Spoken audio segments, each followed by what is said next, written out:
Hello, we love Bracknell. We are live with Brad Clapson. Hello, Brad. How are you? Yeah, very good, thanks. How are you? Yeah, I'm good, thank you. So we're obviously here today to talk about a serious subject, following some things that you experienced in Bracknell Town Centre recently.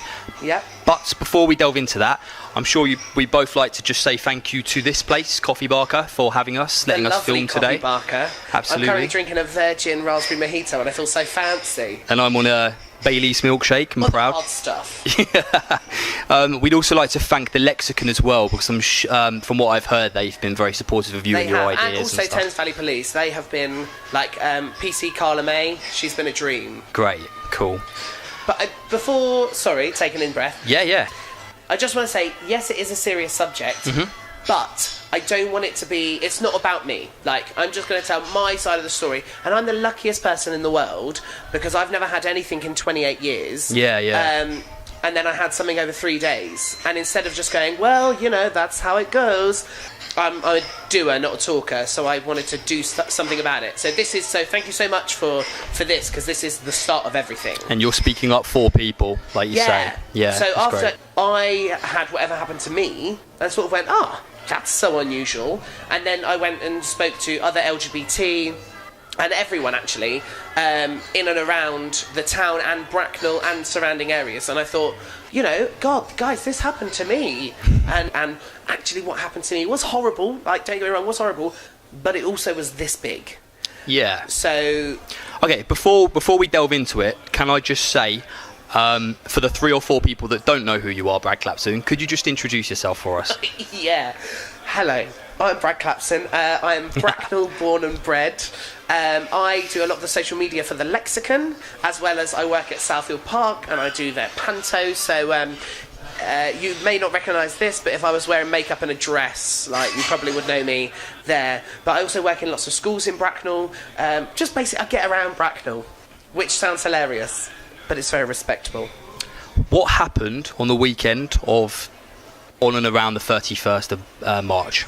So it was mental. So 3 incidents happened. So the first incident, I was walking, this feels like I'm on, what is that programme? You know, like 999. I was walking round by the Bull. So I was walking round by the Bull, and so obviously, like, I'm not an idiot. I know I've got stupid hair. I have stupid hair because, stop that. I have stupid hair because it's my job. Because I'm a presenter, and also because I like it. And so what? You like your hair like that? I know, Yeah. and I'm terrified. At least you have hair. Well, yeah, this is the thing. Like, I know I'm going to go bald in a few years because that's the family gene. Make the most of it. So I'm making the most of it. So 3 guys in their 20s shouted, "Look at his hair! You look effing disgusting." My rule is, if you're lovely and polite like I am, no trouble will come to you. In which they sort of stood in front of me to intimidate me, asked me if I was a fat faggot, in which I went, well, I'm fat and gay, you know, if that's what you mean, in which they then told me how disgusting it was and spat on the floor, but it hit my leg. So I'm saying that they spat at me, because they did. Spat towards you. Yeah, aiming it for you. In which I just went, right, this is enough, and walked on. I'm not saying that this is, this is what happens in Bracknell. No, it's just there are a very tiny minority in Bracknell, and Absolutely. I just happened to walk past them. Yeah. So that was one incident, which I was, I sort of just went, that's horrible. That's a horrible way to start my day. Then, like, a few hours later, I was in Princess Square, and a very well-dressed, respectable, I thought, middle-aged woman came up to me, and she was just like, "Oh, what's going on outside?" Because there was a bit of the Lexicon were putting on an event, and I started telling her everything that's going on, and she was just like, "Oh God, you're not one of them, are you? Oh, you're not a queer, are you?" And I was just like, "Yeah, no, I am. Really proud of it. I'm a huge queer." And she was just like, "Oh, that's all this town is now, just full of queers." And which, Mark, I don't know if you know, I'm hilarious. I am hilarious. So I just said to her, I was just like, I know. Is it? Because if it is rife with queers, can you tell them about me? Because my dating life has not got any better. But she then said, "No, don't talk to me like that. I think it's disgusting." I want to find all the queers in Bracknell, put them in a room and burn you. Ridiculous. Beyond. And obviously I'm working. Like, it's 2018, I had no idea that this sort of stuff still happened. And then the final one, which sort of shocked me, but for a reason I'll tell you. So I was with a very dear friend of mine and a group of kids, like they were about 12 years old, and there was about 10 of them, and they started shouting stuff. They're a child. I'm going to just ignore it and walk on by. Until my friend got a Coke can thrown at her head. My friend is straight, by the way, just to let you know. And then I started getting stuff thrown at me, having verbal abuse, so I sort of turned around to see if I recognised, because I work in a lot of schools. I didn't recognise anyone, but I sort of went, what the hell are you doing? Like, what are you doing? And they were just like, are you gay? And I was just like, yes! And so I was just like, right, I'm not going to get involved with this. So walked up the high street. Now, this is the bit that really shocked me and upset me. Because, I know a lot of people in Bracknell, and a lot of people in Bracknell know who I am. There ended up them shouting at us, and sort of me going like, boys, calm down. Like, why does it matter? What's it got to do with you? I didn't actually interact with you to make this happen. And suddenly, out of nowhere, there was an audience. I had an audience of me trying to stop people abusing me, and no one said anything. No one sort of stood up for me. And I'm not going, oh, it's all about me. But at that time, it was. So no one sort of stepped in. Yeah. But they were just bystanders with their phones. Yeah. It's terrible. And, like, people actively, because I could hear actively going, oh, hold on a minute, something's kicking off here. And I was like, Doris, step in, instead of having a chat about it. Yeah. So the reason why, this is the whole reason, I know homophobia still happens. I'm not an idiot. It is 2018, but there are also small-minded people out there. The reason why I've started this whole, social campaign, if you like, is for people to go, step up. If you see anything like that happening... Can I ask, did you lose faith in people that day, and Bracknell people? Not Bracknell people. Right. Because... Bracknell people are my favourite people, but I did lose faith in a bit of humanity that day. So I was a bit like, sort of looking around for a bit of help. Yeah. And I was just like, come on. Can I just say, it's not. I totally get what you're saying. It's not all about you. What you are doing here in, speaking up and making a thing of it. You're making people aware, but you're also giving people a voice who may not have one or may not feel they have one. That if this had happened to anyone else, which it clearly is, it's happening to others. I'm thinking of younger people. Yeah. They might feel the need to sweep it under a rug, forget about it, don't report it. And if you don't report it, which is what we want people to do, you'd be forgiven for thinking that Bracknell has a low hate crime rate. But 3 incidents, three seemingly different generations, as forgetting the people standing around not doing anything about it. That tells a different story. So good on you, Brad. Yeah. Oh, well, thank you. What have you been doing since then? So, I've been a busy bee. After the third thing, I posted on We Love Bracknell, actually, just to go, this is what's happened to me, it's not okay, please talk to your families and say it's not okay. This is crazy. And thank you, We Love Bracknell, because it got an amazing response. It was I was very emotional about the response. Good. It was so lovely, and it sort of made me go, right, no, firstly, We Love Bracknell obviously is a brilliant platform for anything, so I was just like, right, there's something here. Did it soften the hurt? Because you are only human, Brad, and it can't be nice to experience these things, obviously. No. And you did say that you lost a little bit of faith in mankind, I suppose. Not Bracknell people, of course. But then in posting on We Love Bracknell, sharing your experience and seeing those comments and love hearts and so much support for you, did that just remind you how small a percentage of idiots, village idiots, who need to be kicked back into the 16th century it is? Yeah. It was lovely. And, you know, I was really umming whether to post on We Love Bracknell, and I'm so happy I did, because now this whole thing has come from that. And, you know, there were people on there to being like, well, it just sounds like you need sympathy. And I was like, yeah, I suppose I do.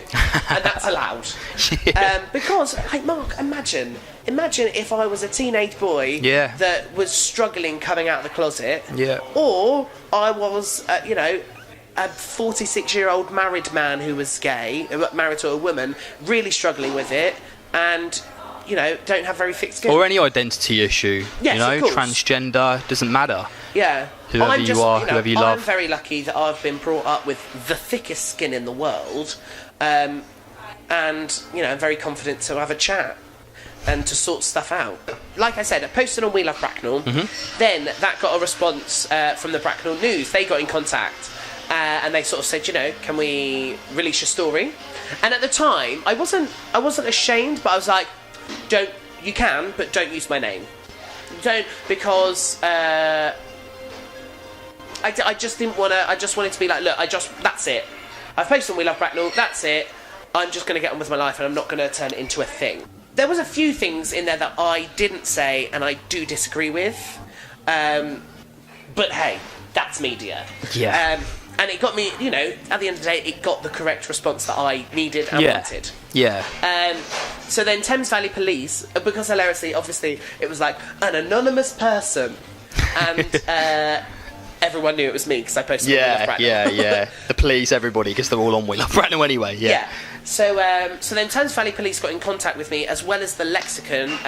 So the CEO of the Lexicon emailed me, and he was just like, we're going to sort this out. We're going to do something about this. Great. Amazing. Yeah. Amazing, because, you know, and part of my job is I've worked with a lot of councils, a lot, and a lot of them would have just been like, shh, it's fine, don't worry.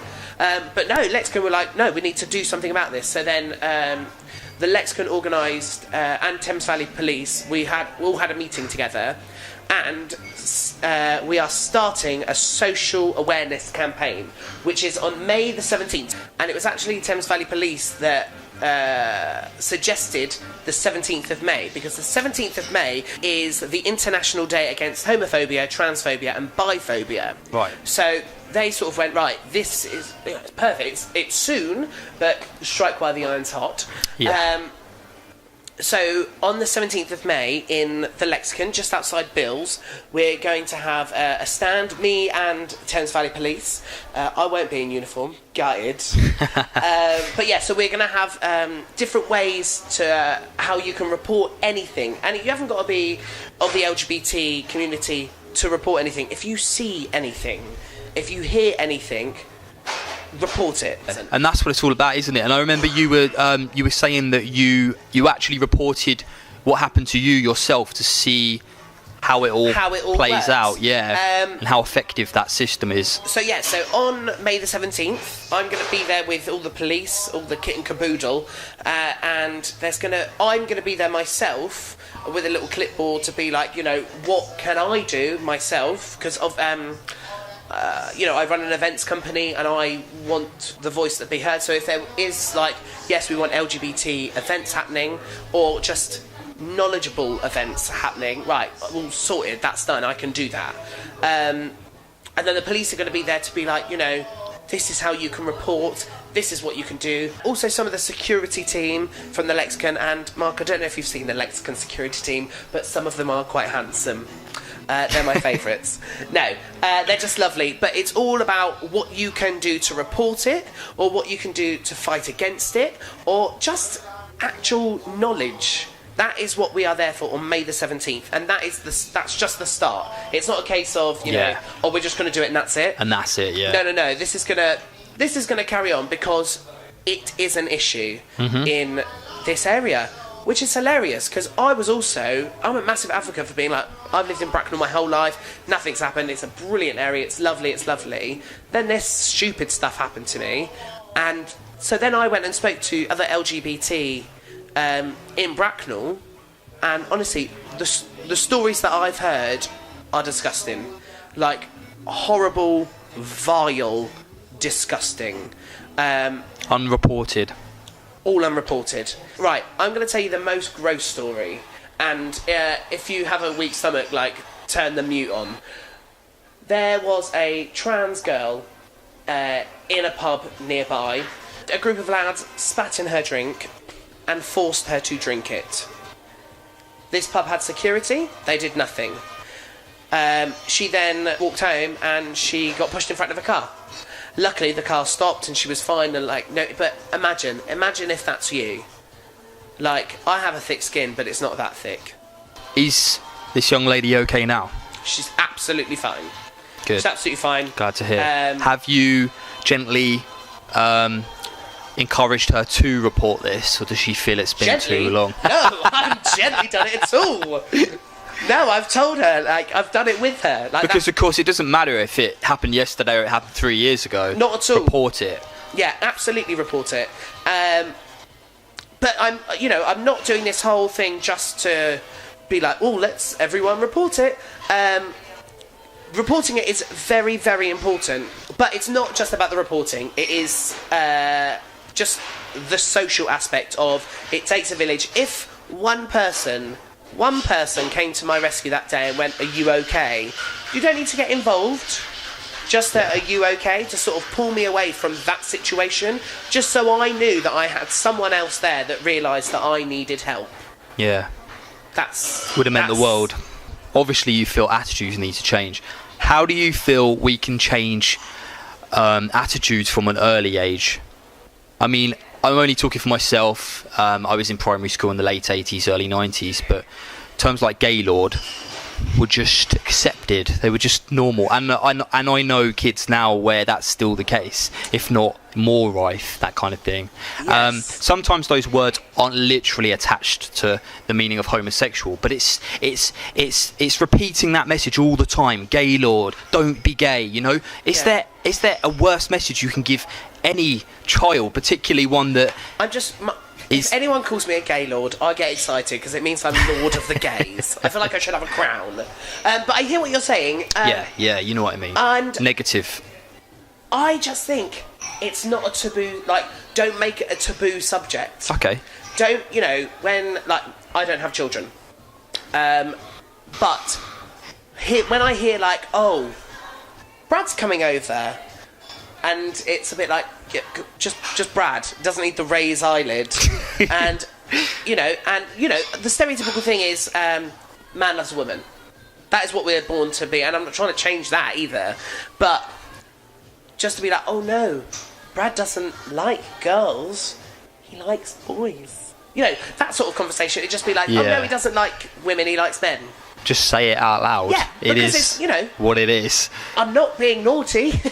It's just a thing, and like. I had to come out to hilariously, I never came out to my parents. My parents came out to me and went, oh, by the way, we know. But that's because I've always spoken like this and had this hair. And also I tap dance for a living. So it's not that hard. I have these visuals of an 8-year-old tap dancing Brad with that hair. Yeah, that was it. Dressed as a sailor, hilariously. But yeah, I think don't make it a taboo subject. Yeah, coming back to obviously the serious nature of what we've been talking about, I would just like to say that on the We Love Bracknell group, we always have, and I just want to reiterate, offered a anonymous service. So if you, watching this video, have ever experienced homophobia, transphobia, or any type of discrimination, contact me or contact any of the admin of We Love Bracknell, and we are more than happy to put a post out for you anonymously on your behalf. You can be a witness to it, you can be worried about a loved one, or you can experience it yourself. It will be completely anonymous, and hopefully you'll be surprised. You get some lovely feedback, some support. Yes. We see it all the time on We Love Bracknell. And don't feel shy about this, especially if it's anonymous. I did it, and I was just like, oh, this is going to draw the wrong sort of attention to me. I'm so happy that I did it. It was a very good idea. So yeah, I think that's a great service and to you're have. great, and you're contributing to this movement we've got going. You know, we need to change attitudes. We need to make people aware. We need to encourage someone next time this happens to some young kid to stand up for them, or just put an arm around them and say, "Are you okay?" and take them away from the situation. But again, like I feel like we're like, obviously I'm fighting for one avenue. Yeah. But this is for everything. Like if you see like any form of bullying at all, step up. Totally. Life is too short. Yeah. You know? And I feel this is a power by numbers thing as well. I mean, we have the community here. And we have a great community here. Yeah. We're so we lucky. do. I've lived a lot of places. I always come back to Bracknell. Yeah. Because it is the one place where I feel safe, I feel brilliant, I know that there are lovely people around. And together we can change things. I know that sounds cheesy, but it's true. That if you don't have a we flag love by the end of Bracknell the people shout. power. Yeah. I mean, look at the change. I'm not blowing my own trumpet here, because absolutely I take zero credit for how the way things have turned out with We Love Bracknell. I think it is down to the people, and they've embraced it. Okay, yeah, I've had something to do with the running of the group, with the other admins as well. But look at how we have changed people's pride in Bracknell. And now look at us, 23,000 residents nearly, and nobody can say, despite its faults, despite everything, it's a very honest group, and nobody can say that we haven't changed things for the better. You know, we have that sense of pride, and that's why we're here today, and we're using it. Yeah, it is the voice. Yeah, great. Final word to you, Brad. The final word, I feel like I'm Jerry Springer right now, is... What does that mean, me? Oh no. One of the guests. So my final word is, firstly, thank you for having a chat with me. Thank you. It's not going to happen overnight. No. This is not going to happen overnight. I'm not trying to solve homophobia. I'm just I want to get the message out there that people need help. That's it. People need help, and please be someone that helps people. Yeah. And also, if you have an issue with someone and they've not been horrible, leave them alone. Everybody is someone's brother, sister, exactly, daughter, son, nephew, niece, cousin, friend. Exactly. Let's go through them all. Grandparent, grandmom, granddad. Everybody has people that love them, and leave them alone. You're not just affecting them; you're affecting their family as well. Yeah. And I don't understand it. But yeah, so if you see anything, do say. But also, please come down May the 17th and have a chat with us. We're there 12 till 5, just outside Bill's. Even if you just want to chat, I'm there. Come and have a talk. We'll pop all the details up on We Love Bracknell as well. Thank you very much. Thank you for joining us, Brad. It's been awesome. It's been lovely. Thank you so much.